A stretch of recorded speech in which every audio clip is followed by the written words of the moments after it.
Thank you for joining us on the Rose Church podcast. For more information about this podcast or other resources, please visit rosechurch.org or follow us on social media at rosechurchpdx.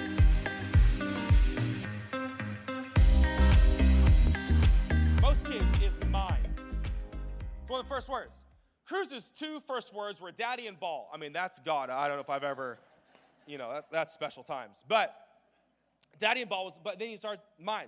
Mine is one of the first words all kids learn how to say. Mine. My ball, my toy, my food, whatever. Mine. Mine. When it comes to kids, you start watching kids' development when they stop saying mine and learn how to share. Isn't it interesting when you have like a 3 or 4-year-old, if you don't have kids, you will learn this. It's a sign when you start watching them going, share. You can play. I'll give you that. I'll take this toy. You automatically think, my son's growing up. My daughter's maturing. Isn't it fascinating that a sign of maturity is giving instead of keeping? Take out the Bible, God, just as a human ethic code, we know, you're starting to give, you're growing up. You stop saying mine, you're starting to develop. Can I say, if we believe that of a 5-year-old, how much more for a 35-year-old or a 25-year-old or a 65-year-old that a sign of maturity is not saying mine, but saying share.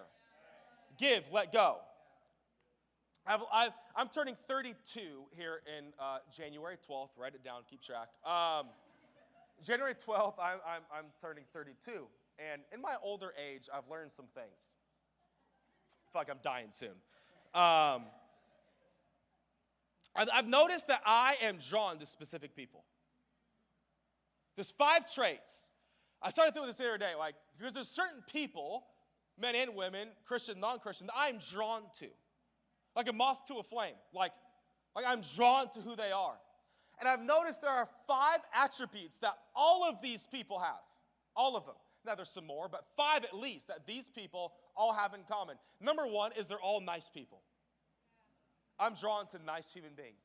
And can I just submit to you, if you are a follower and claim the name and the grace of Jesus, you should be the nicest person in your job, in your family, saying thank you, I'm sorry, look someone in the eye. We just need some basic nice human beings around this place, okay?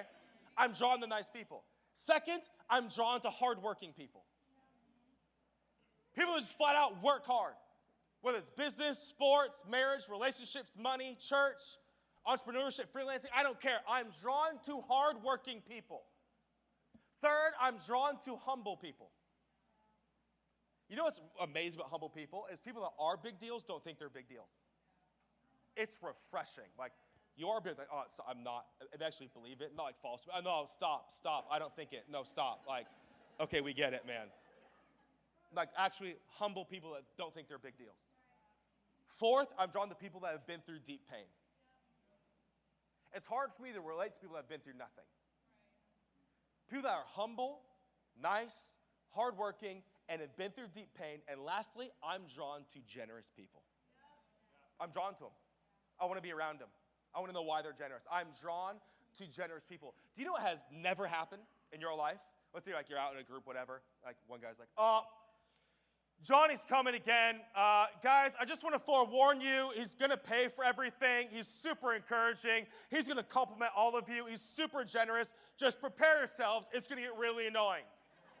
I apologize for Johnny. Even before he comes, just get yourself ready. He's generous. No. There's Johnny. Let's go find. You know what's hilarious? Is when I invite people to lunch, they never say no. Because they know I'm going to pay. It's like, yeah, I can. Like they're leaving work when they're not supposed to. Yes, absolutely. I'll meet you there. And it's always the best when somebody goes for their wallet, but they don't mean it. It's like, I'll pay. No? Oh, okay. Oh, that's great. You didn't go for that in the first place. I don't know why you even faked grabbing your wallet. But we are drawn, I guarantee you are, if you think about it, you're drawn to generous people. Now, automatically we think generosity equals money. Oh, that is the shallow way to think about generosity. I'm not talking about just generosity in money aspect. I'm talking about generosity as a person. as your persona, as your personality, as your disposition, as just who you are, I want to talk about the world of the generous. I love Proverbs 11. The world of the generous get larger and larger, and the world of the stingy gets smaller and smaller. Shouldn't it be the opposite? Those who keep everything get more. No, I'm keeping it all, so I have more. Not in biblical way, not in kingdom mindset. It's those who are generous have more, and those who are stingy have less. I'm going to give you 5 thoughts today real quick from 2 Corinthians 8 about the world of the generous. Number 1 is generous people aren't seasonal, they're continual. 2 Corinthians 8 is amazing. It starts off with Paul saying, hey, listen to the church of Macedonia. They were poor, going through deep trials, and they overflowed in joy, which led to rich generosity. Whoa. So biblical math is severe pain, poor, equals generosity and joy. Of all of the times that you could say, this isn't my season, it's the season when you don't have money and you're going through pain. That is the perfect time to go, I can't give right now. It's not my season. It's not my time. I'm going to sit this one out. I'll get ready for the next building. I'll do the next offering. I'll whatever. I'm going to sit this one out. It's not my season. Apparently not to the church of Macedonia. Every season is their season. Look at Ecclesiastes chapter 11 and verse 4. I love this verse. Farmers who wait for perfect weather never plant. If they watch every cloud, they will never harvest. How many of us, that's our life? I'm just waiting. I just can't wait. What are you doing? Wait for the right season, the right cloud. No, I'm ready. Oh, no, the cloud came. No, the sun's going away. No, the ground isn't ready. If you are always obsessed with the season, you will lose your generosity attitude. But the church of Macedonia goes, this isn't the right season. It's always the right season. Generous people aren't seasonal people. They're continual people. Now, amounts might change. Settings might change. I get that, season of life. But their attitude and who they are, I'm always generous. It's always my season to give. Understand this. I would just say this as not leaders, not pastors, not team leads, not staff people. I would say the assignment of Christians, Jesus followers, is to be generous. And if you're not careful, you will let your season change your assignment. Now, I know my assignment is to be generous, but it's not the right season. No. Your assignment dictates your season. Your season never dictates your assignment. Otherwise, you'll change all the... No, I'm always called to be generous. Like I said, it could be a less amount, different season, different time. I get it. But we're not seasonal givers. We're continual givers. And I love Ecclesiastes 11. The farmer who waits for perfect weather never plants. Can I just ask you today, what are you waiting for? Because something else is going to come. No. Once I get married, I'm going to start doing this. You get married? No. Once we have a first kid, I'll start doing that. Once I get my raise? Yep. Once I sell this one, and then before you know it, you always have once I. You always have an once this happens. And then it starts getting even deeper than that. Well, I'll be happy once I. I'll be content once I. I'll be nicer once I. Now, once again, I'm not talking about cheap generosity just in giving. I mean, why are you slow to be generous with your words? Slow to be generous with your time. Slow to be generous with compliments. Let's even go to your business, to your line of work. Slow to give compliments away. No, that was her idea.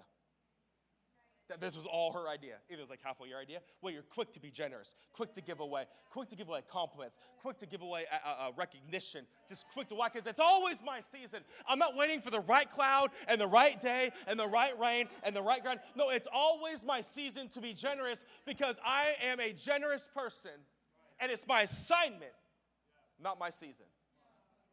Number 2, the world of the generous. Number 2, generous people don't need to be begged. They beg to be involved.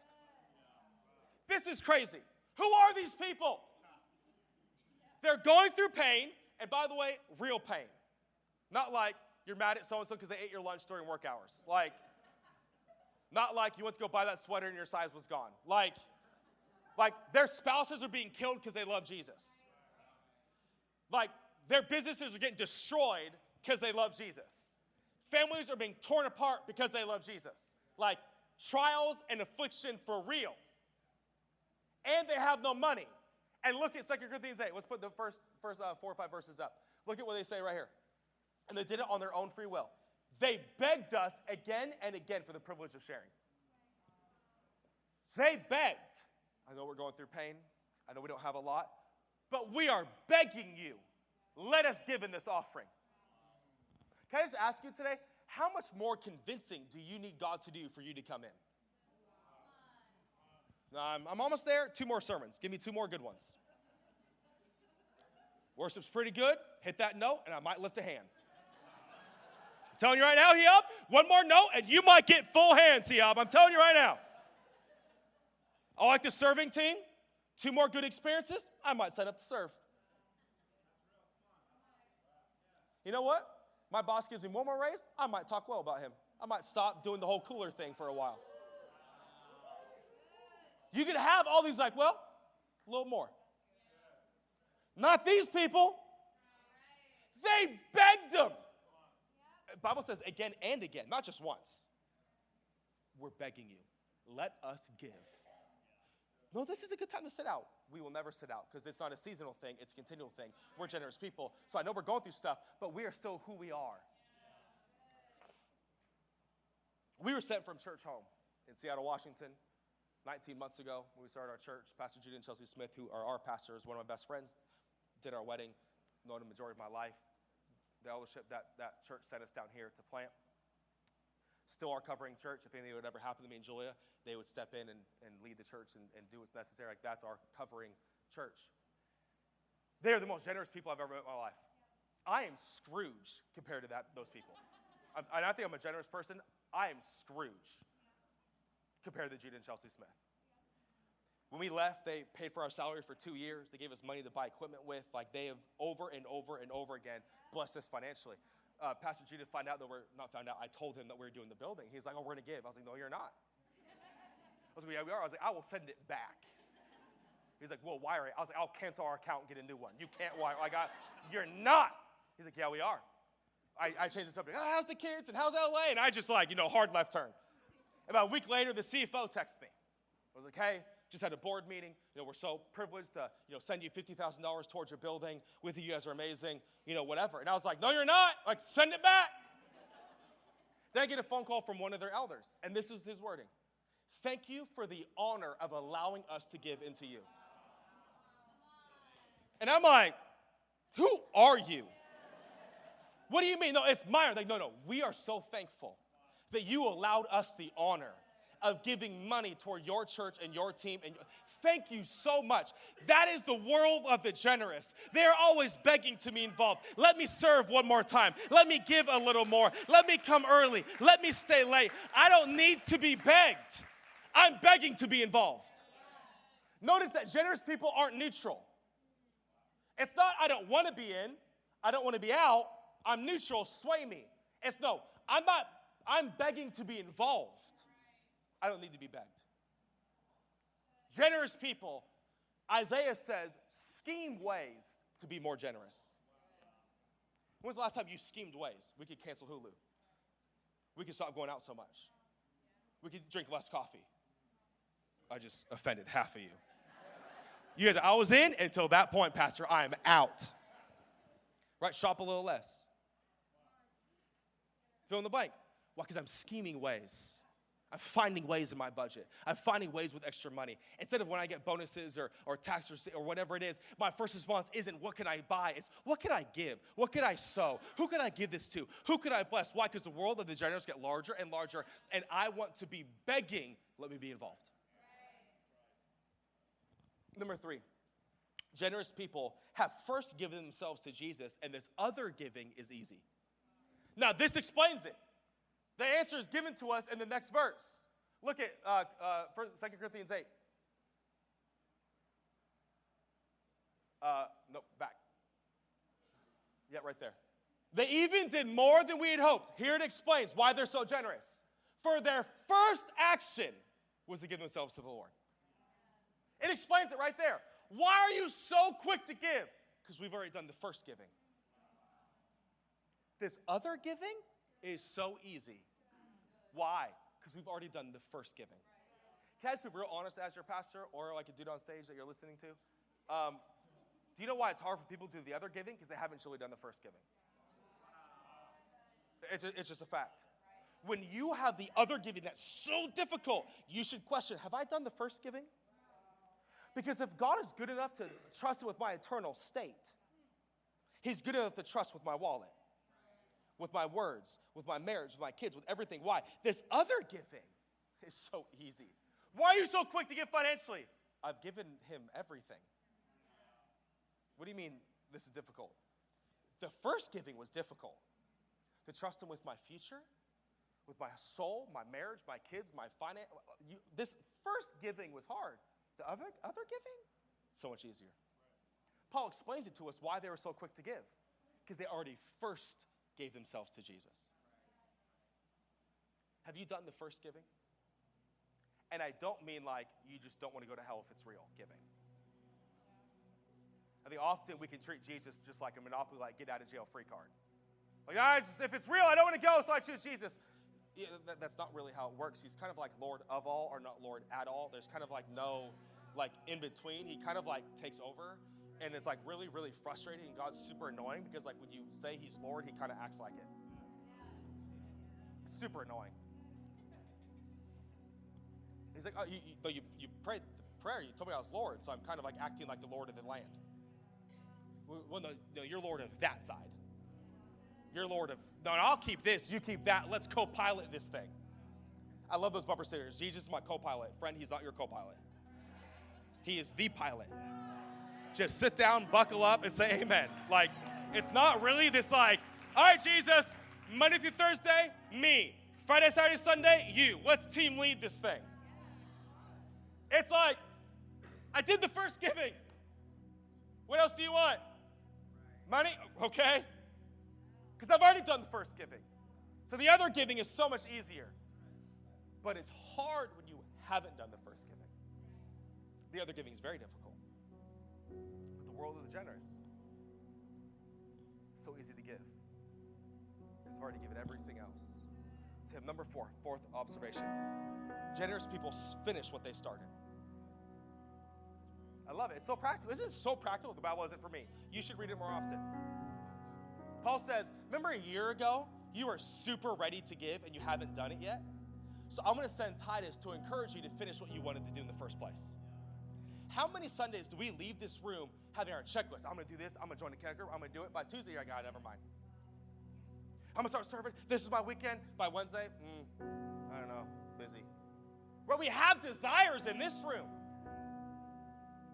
But do desires lead into discipline, which lead into decisions, which lead into follow through? So Paul says, hey, you had a big desire a year ago. All the eagerness was there, but it faded. You should finish what you started. With the same eagerness from a year ago, you should continue with it now. Maybe you're like, Vision Sunday, you're like, I'm in. I can't wait to commit. And now you're like, I don't know. I'm a little out. Some financial things came up. I want to go on that vacation. I got to pay some school things off. I wanted this. I had to pay for that. Or my car broke down. Many, many things I could fill in that blank. But where was your eagerness 7 weeks ago? And now that we're getting to Commit Sunday and Give Sunday, you're like, man, I don't know. And I would think the same heart that Paul said to the church of Corinth, he would say to you, you should finish what you started. Because generous people are quick to finish what they started. Last, and this is where I want to end. This is amazing. I've never really saw this before. Generous people encourage the generosity in others. Now, let's give this verse context. He's writing to a church in Corinth, a church, a body of people. And he's comparing them to another church. I thought comparison was wrong. Apparently not. In this context. He goes, hey, do you know the church of Macedonia? He goes, what did Paul say? We could read it again. We just don't have time. He goes, I'm not commanding you do this. All I'm doing is comparing how genuine your love is compared to theirs. Because the church of Macedonia is, we read it all, going through stuff, want to give, all that. And he goes, be like the church of Macedonia. Can I just simply ask you today, could Jesus take your life and go be like them? Hey, other Christians, be like that couple. Be like that marriage. Give like them. Talk like them. Live like them. give like them, talk like them. Hey, you know what the church of Macedonia? Corinth church, be like them. Now, somebody like, I'm supposed to compare my life? Listen to me. You are not supposed to compare harvest, but you should compare hustle. Do not compare harvest. That's on God. Starting points were different, upbringing were different. It's not even fair to compare harvest, but it is fair to compare hustle. And that's what he's saying. They're more genuine. They're more eager. They're more faithful. You should compare your genuine love against theirs. And I hope that in my life, in your life, in our church, that God can go, be like them. Be like them. Give like them. Sow like them. Be like the Macedonians. Say, Church of Corinth. Do you see the Macedonian church? We should be like them. I was really just felt when I was reading that verse, like, am I the Macedonians or am I the Corinths? Which side am I on? Could God look at my life and go, hey, you should, that's a good example. I hope so. Hope so in our church. We have 7 values that govern our team decision making. One of them is generosity. Was this like, all right, is this like a money talk, let's be generous financially? That's a shallow end of generosity. I said in the first service, some people are so poor, all they have is money. Please do not confuse this talk about just money. Stop. There's deeper generosity than the wallet you have. It's generous of words, your soul, your attitude, your home, your eye contact, like just being a generous person. Yeah, money has to do with some of it. Oh, but generosity is so much deeper than money. One pastor said, tithing is the training wheels of giving. Like, stop. Like, generosity is so much to do with money. I want to be a generous person. I want our church to be known as those people who are generous. Hey, did you hire one of those Rose Church people? They're going to try to pay, just watch out. Did you hire one of those Rose Church people? Hey, they're going to be the best workers you could ever have. And you hired a Rose Church person, watch them go above and beyond in their work ethic, their emotions, their attitude. Look, you hired a Rose Church person, you just hired a generous human being.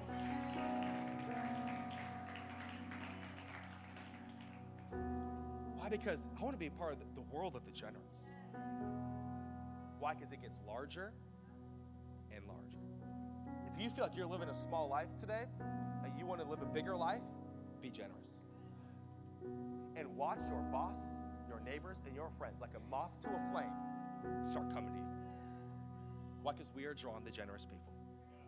And if to a 5-year-old, if the sign of maturity is stop saying mine, how much more to a 40-year-old? It's not mine. I'm here to share and give. Can we stand to our feet today? We're going to worship. We're going to sing.